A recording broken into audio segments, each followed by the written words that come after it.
Bonjour. Mag Sema mag shoshkana mago. Oe ugichita shoshkana mag. Sema detajin the man away. When it was an egan, when the keg and set to moat. Yea, Anishinaabe one. When the keg, I kage DB out away. Was an egan. Me tishia koe, gizaga salmon ima. Away kagis dagus. Yipin dako chigamin, say masong ipagit namin, wage michum.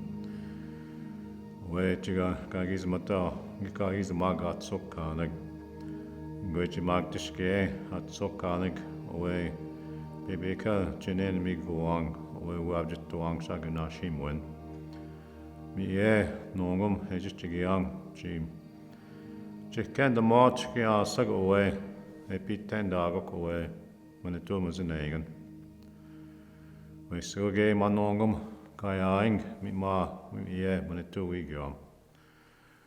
We so gay we been a see what tick kanagok. We wag jen mi gona napachi we man it 2.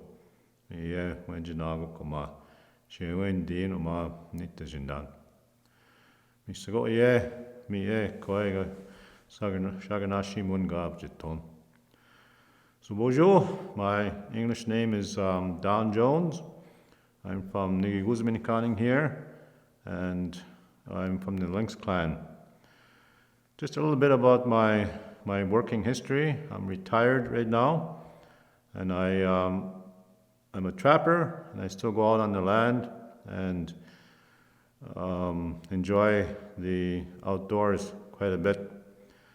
Earlier, right out of high school, I was recruited by the Department of Indian Affairs to be a training facilitator. So I'm a certified training facilitator. So I worked for Indian Affairs for a period of time. I also been a band manager for my community.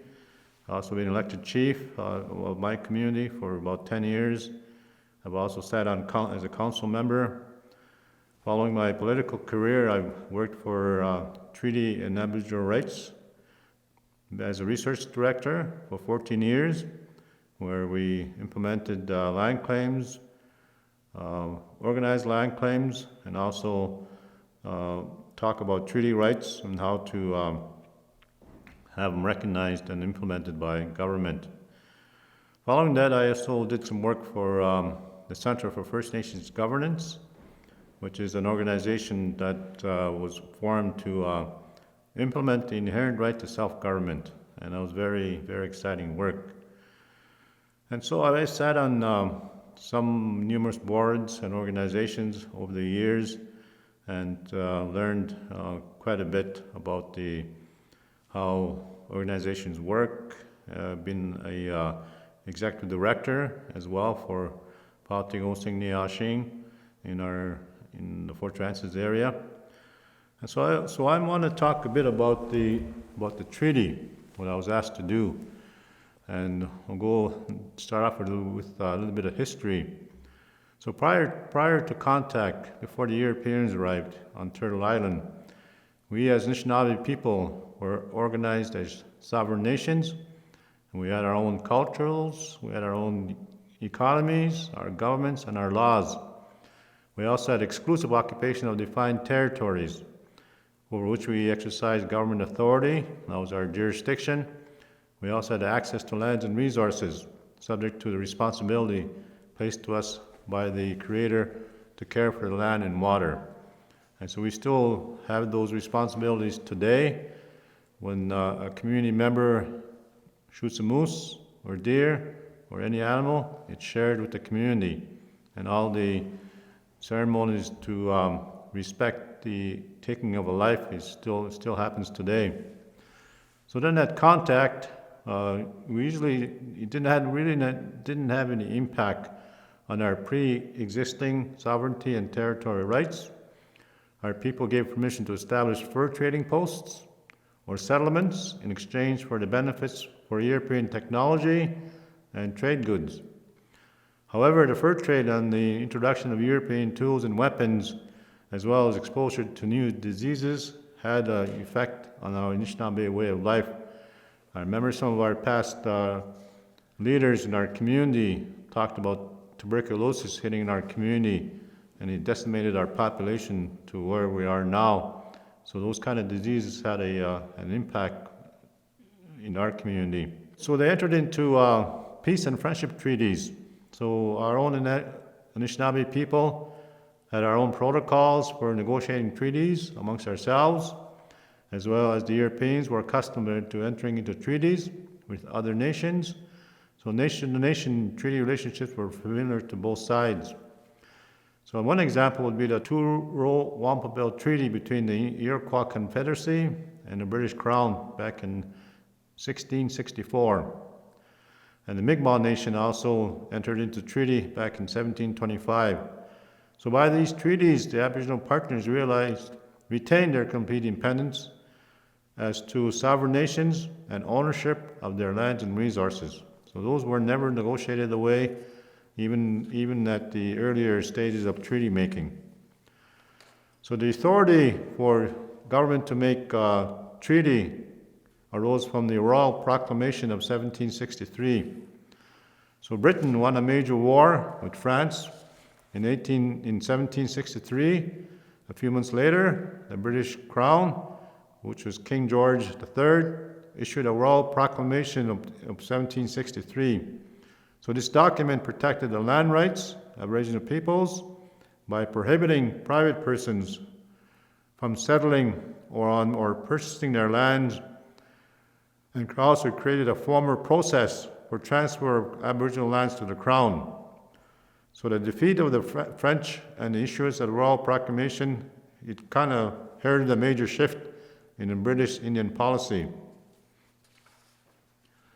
So from 1763 to Confederation in 1867, since the Crown no longer needed the Anishinaabe people as allies, he began to assert authority over us and our lands, instead of regarding them as independent sovereign nations to be dealt with on a nation-to-nation basis, as it usually had done in the past. The Crown began to treat us as subjects who were under the Crown's jurisdiction. After 1763, treaties between the Aboriginal nations and the Crown evolved from treaties of peace and friendship to treaties of acquisition of land by the Crown. So the British North American Act, a little bit more on the history here.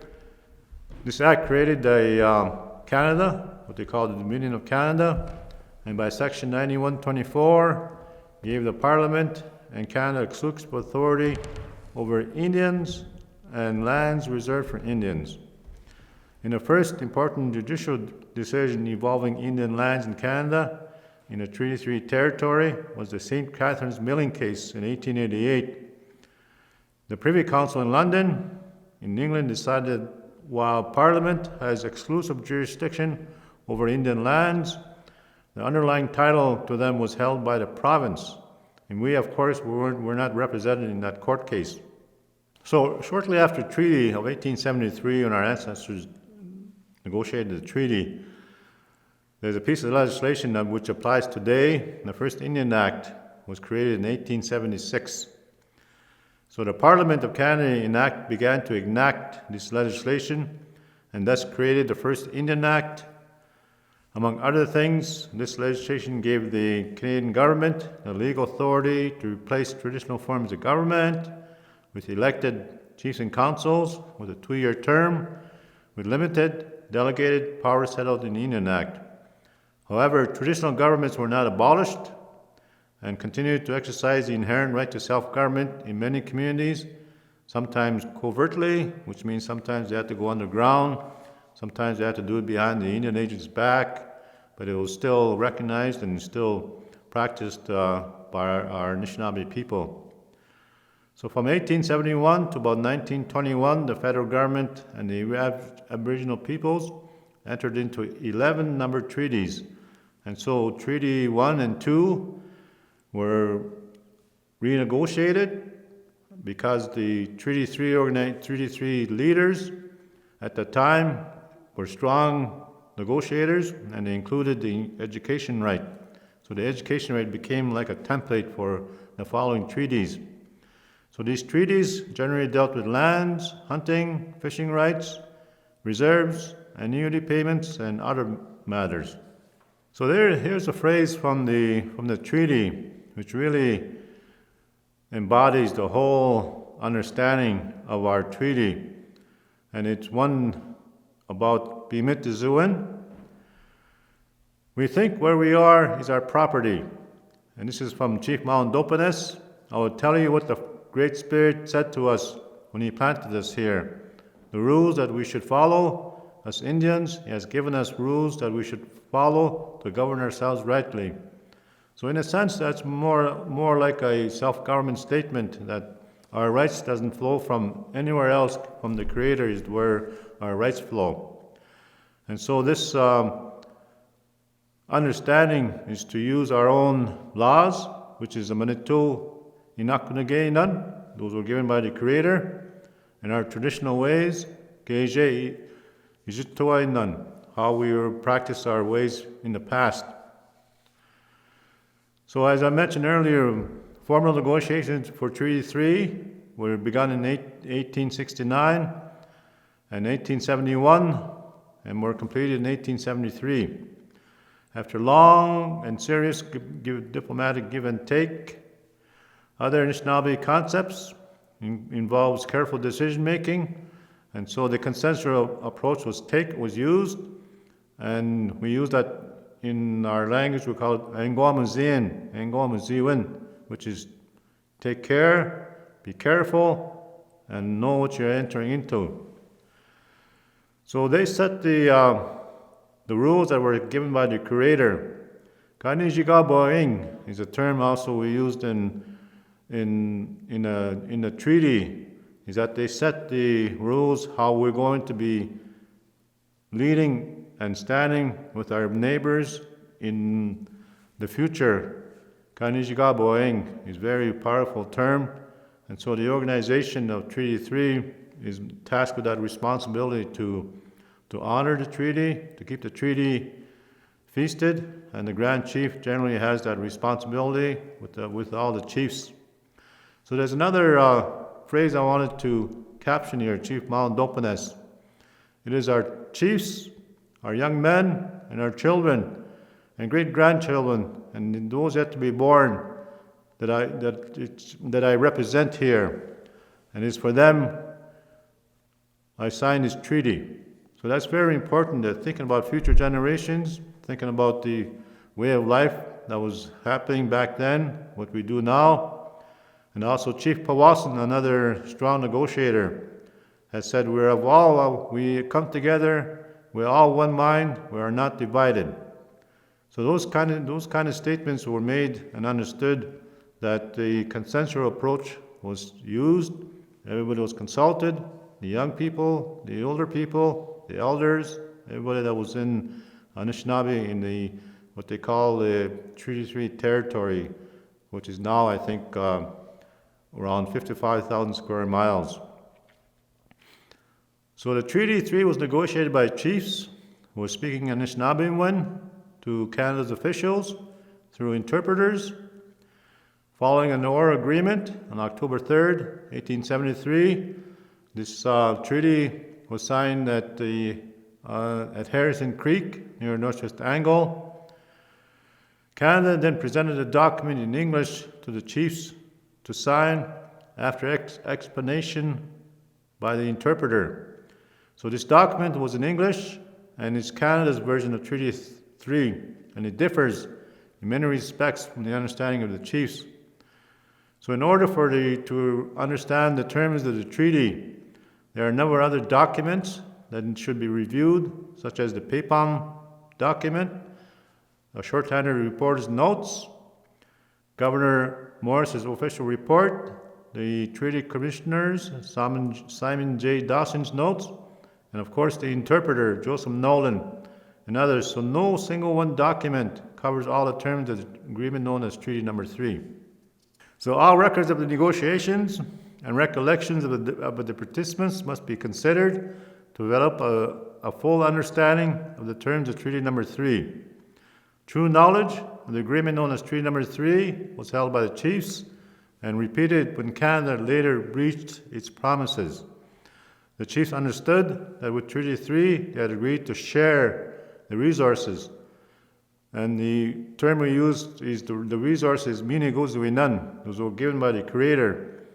And the white man in exchange for economic development assistance, protection, selection of their villages and harvesting areas, and guaranteed access to hunting, that's Kiusewin, fishing, Gigo Kewin, and Menominee Kewin, wild rice, throughout the traditional territory. The Anishinaabe people did not cede and release all their interest in the land, their rights to the natural resources, or their traditional government. Education was to be given at the request of the Anishinaabe nation. So this education right is very important. All they had to do is request the government that they want to build a school and they want to teach their young people. So here are some of the points about Canada's version of Treaty Number 3. So as I mentioned earlier, it differs in the negotiated agreement. And one areas that are different is that hunting and fishing rights are set by Canada to be set by regulation. And wild rice are not even mentioned at all. All reserve minerals are not protected. Education can only be provided only if the government deems it advisable. So that's a really big change. And all Anishinaabe interests in the land are said by Canada to be ceded or given up.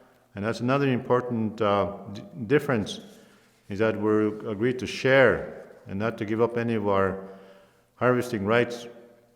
So Canada failed, and soon after the treaty was negotiated, they failed to honor many of the obligations, including those obtained in its version of Treaty Number 3.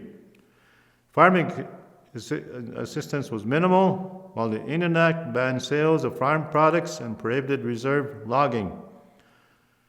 In 1881, surveys of reserves were delayed for many years. Insufficient land was set aside to fulfill treaty land entitlement. Reserve timber and minerals were not protected.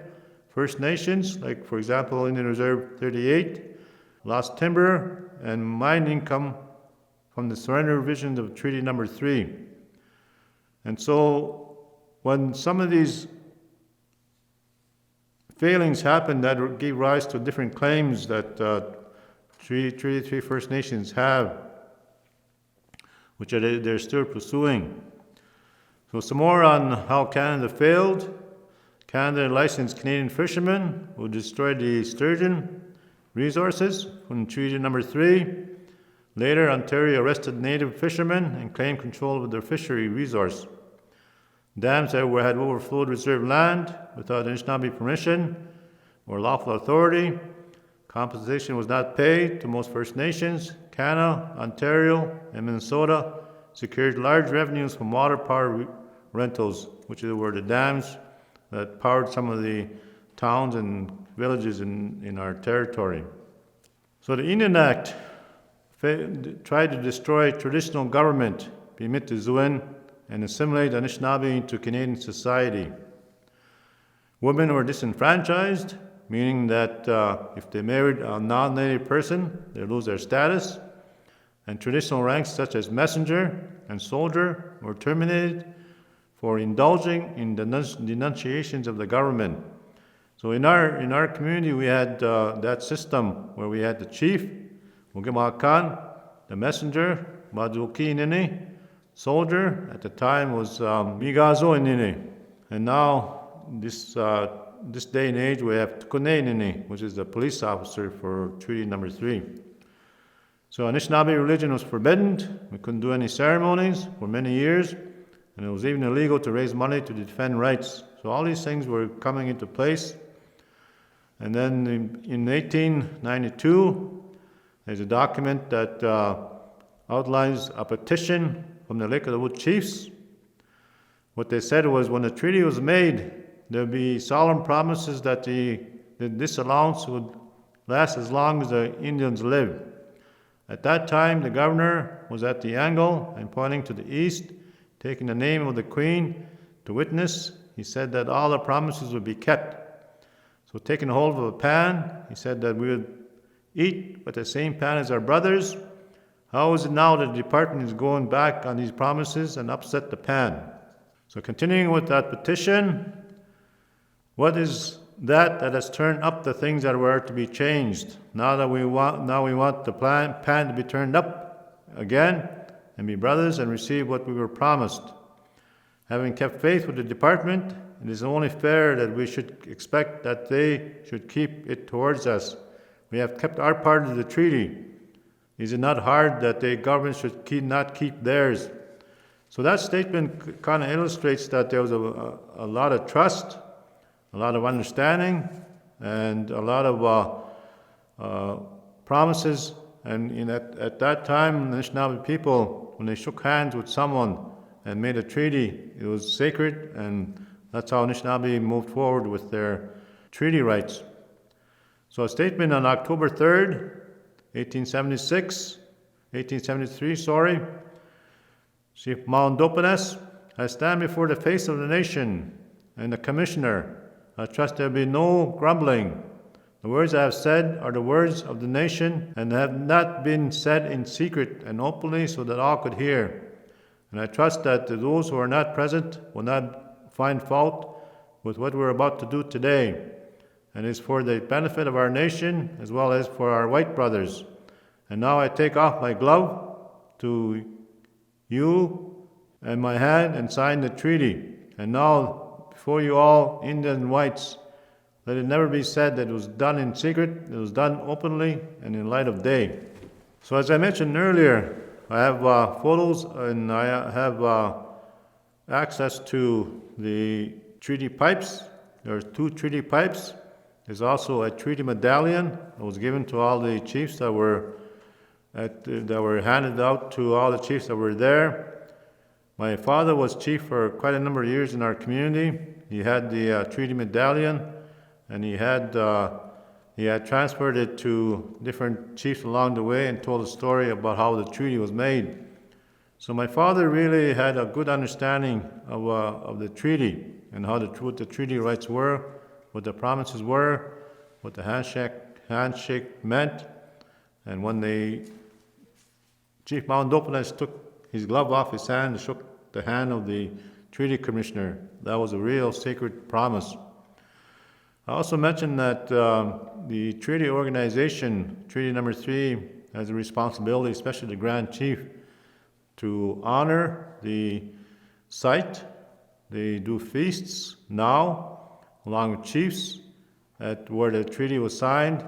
And the understanding is that the spirits that were involved at the signing of the treaty are still there, and they need to be honored, and they need to be respected. I have a photo of Grand Chief Kavanagh and the Prime Minister. And this photo illustrates a handshake, illustrates a hatchet, and it illustrates a piece of ground. And so, Ogitchita, so I'm coming in, had a dream before the Prime Minister arrived in Kenora. This was taken at the harbour front.